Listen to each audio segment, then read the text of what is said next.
Hello, this is Kenny the Handyman here. This time I want to show you how to create your own custom bolt lengths.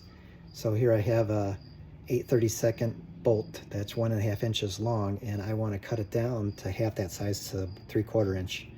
So rather than run out to the hardware store, if I wanted to use this for a knob or something like that, a cabinet knob, just screw it into this electrician's wire stripper, which also has these bolt holes in here, which will allow you to actually cut this bolt.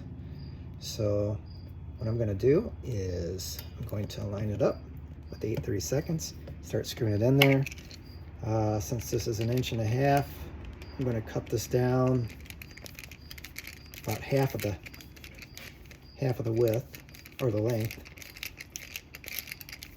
so I can get 3/4 of an inch. And I'm just screwing this bolt into this cutter here. You can see it's coming out the other end.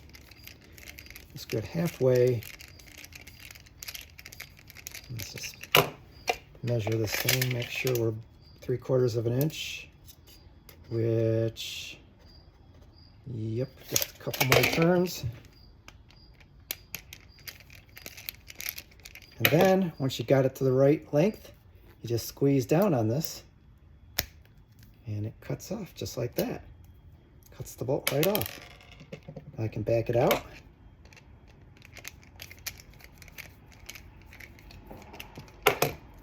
There you have it.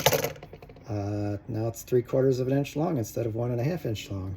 When you look at the threads, sometimes the thread can be a little bit damaged, so you could take a file, but I'm just gonna screw it back into this thing just to clean up the threads.